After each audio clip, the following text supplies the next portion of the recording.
144 বছর পর মহাকুম্ভের আয়োজন হয়েছে ভারতের সবচেয়ে জনবহুল রাজ্য ইউপির প্রয়াগরাজে।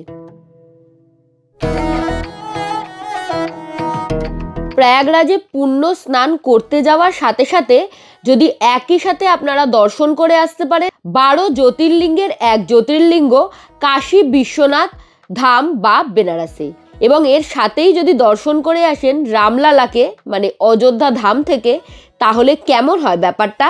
আজ একসাথে ইউপির এই 3টে জায়গার ট্যুর গাইড দেব আপনাদেরকে। চলুন দেরি না করে ভিডিও শুরু করা যাক।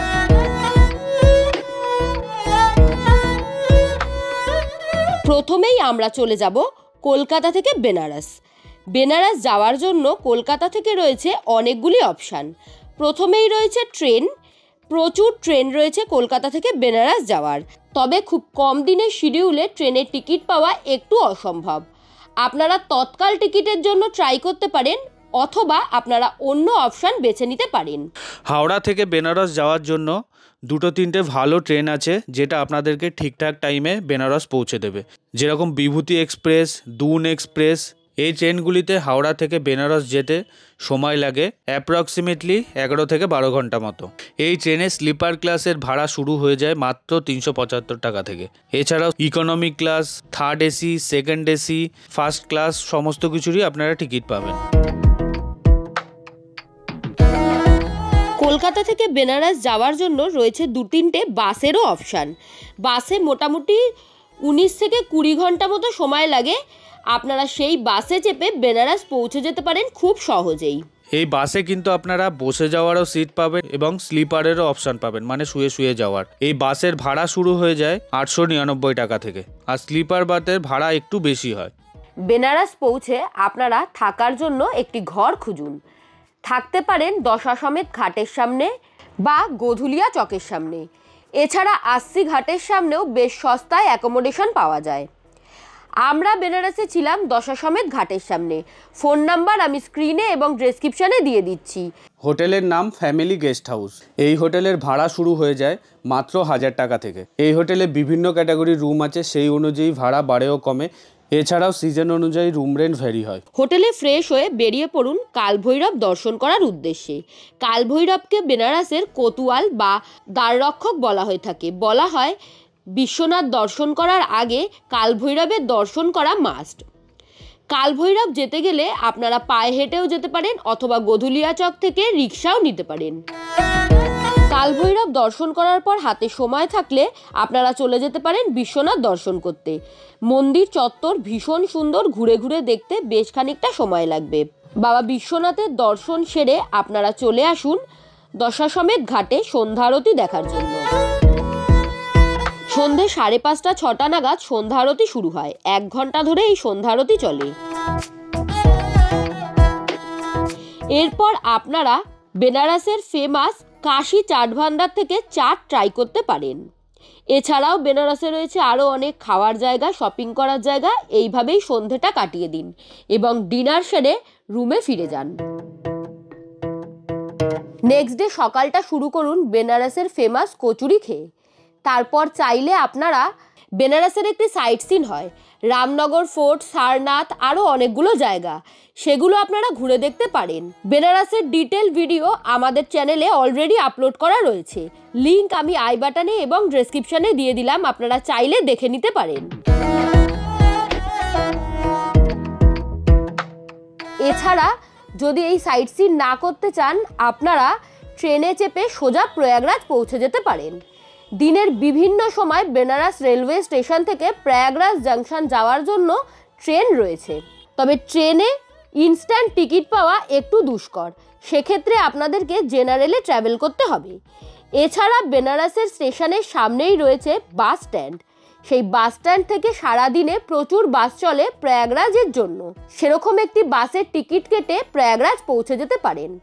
বেনারস থেকে প্রয়াগরাজ বাসে যেতে সময় লাগে 3 থেকে 4 ঘন্টা মতো। বাসের ভাড়া মোটামুটি শুরু হয়ে যায় 201 টাকা থেকে। এবারে বিভিন্ন ক্যাটাগরির আপনারা বাস পাবেন। বাসের সিট মোটামুটি অ্যাভেলেবেল থাকে। প্রয়াগরাজ জাংশন থেকে কুম্ভমেলা প্রাঙ্গণ প্রায় 8 থেকে 9 কিলোমিটার দূরে অবস্থিত। শাহী স্নানের দিন ছাড়া বাকি সমস্ত দিন স্টেশনের বাইরে থেকে অটো, টোটো, বাইক সমস্ত কিছুই পেয়ে যাবেন কুম্ভমেলা প্রাঙ্গণ পর্যন্ত যেতে। তবে শাহী স্নানের দিনে যদি আপনারা প্রয়াগরাজ পৌঁছন, সেক্ষেত্রে এই রাস্তাটা আপনাদেরকে পায়ে হেঁটেই কভার করতে হবে, কারণ শাহী স্নানের দিন টোটো, অটো, বাইক কোনো কিছুই চলে না। তবে হাজার হাজার দর্শনার্থীর সাথে পায়ে পা মিলিয়ে হাঁটতে মন্দ লাগবে না। আপনাদের সাথে যদি লাগেজ থাকে, সেক্ষেত্রে লাগেজ আপনারা স্টেশনের ক্লক রুমেই রেখে দিতে পারেন, বা স্টেশনের সামনে কোনো হোটেল নিয়ে সেখানে লাগেজ রেখে ফ্রেশ হয়ে তবে কুম্ভমেলা প্রাঙ্গণের জন্য যেতে পারেন। প্রয়াগরাজ রেলওয়ে স্টেশনের সামনে কয়েকটা হোটেলের ডিটেলস আমরা স্ক্রিনে এবং ডেসক্রিপশনে দিয়ে দিলাম। তবে হোটেলের ভাড়া সঠিকভাবে এখানে কিছু বলা নেই, কারণ এই সময় ওদের ওখানে সিজন চলে। এক একটা হোটেল এক এক সময় এক এক রকম ভাড়া বলছে। দরদাম করে দেখে বুঝে তবে হোটেল বুক করবেন।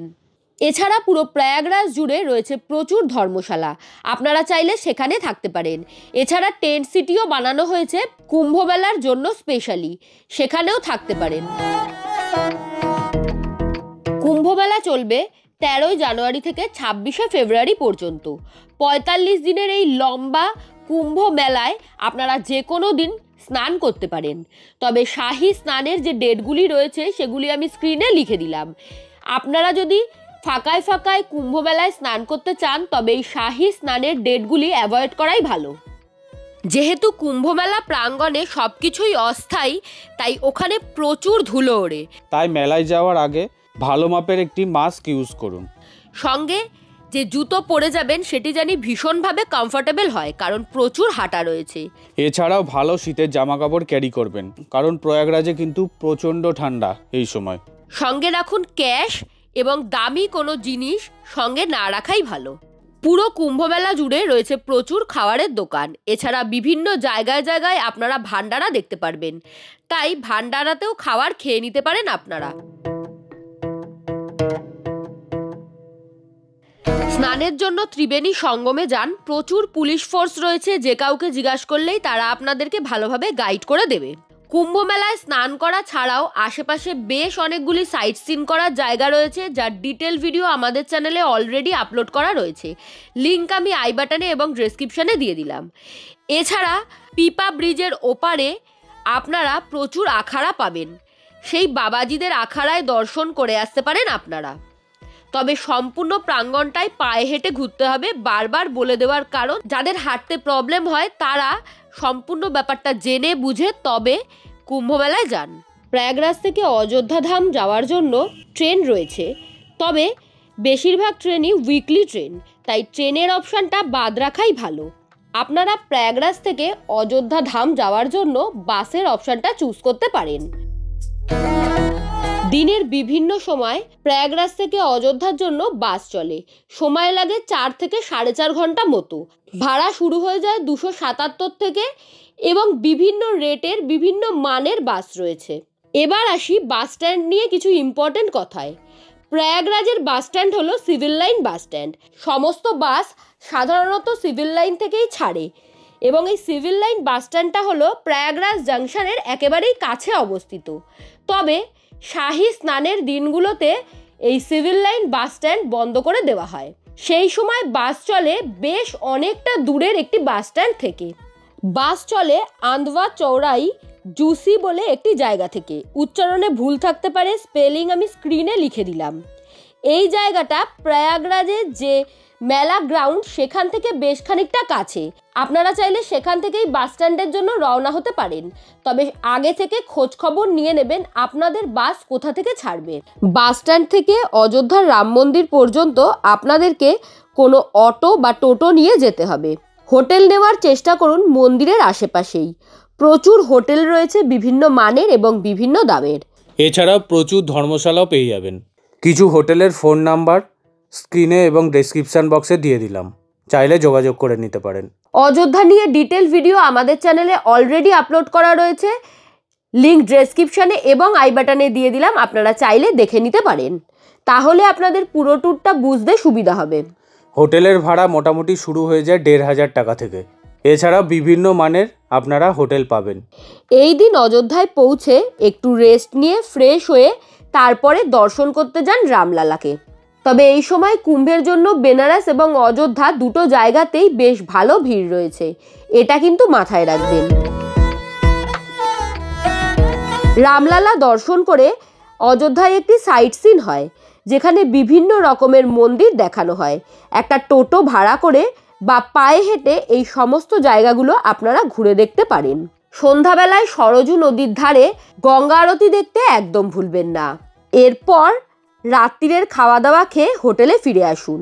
পরদিন সকাল সকাল অযোধ্যা ধাম থেকে ট্রেন ধরে ফিরে আসুন কলকাতার উদ্দেশ্যে। এই সম্পূর্ণ ট্যুরটা আপনারা যদি দুজনে করেন তাহলে পার হেড খরচা হতে পারে 7 থেকে 8,000 টাকা মতো। এবার বাকি আপনি কতটা লাক্সুরিয়াসভাবে থাকছেন এবং খাওয়া দাওয়া করছেন তার ওপর খরচা বাড়বে এবং কমবে। সম্পূর্ণ ট্যুরটা হবে 3 রাত 4 দিন বা 4 রাত 5 দিনের। আপনারা চাইলে একদিন অযোধ্যা বা একদিন বেনারসে এক্সট্রা স্টে করতে পারেন। এই ভিডিওটা এখানেই শেষ করছি। আশা করছি ভিডিও ভালো লেগেছে। ভালো লাগলে please do like, share and subscribe শৈলীজ লাইফস্টাইল। অনেকের কাছেই আমাদের চ্যানেলের ভিডিও আপলোড করার পর নোটিফিকেশান যাচ্ছে না। সেক্ষেত্রে আপনারা যদি আমাদের চ্যানেলের বেল আইকনটা প্রেস করে রাখেন তাহলে মনে হয় নোটিফিকেশান পাবেন এবং আপনাদের আমাদের সাথে কানেক্টেড থাকতে সুবিধা হবে। নেক্সট ভিডিও আসছে খুব তাড়াতাড়ি, তাই সঙ্গে থাকুন। Thank you for watching.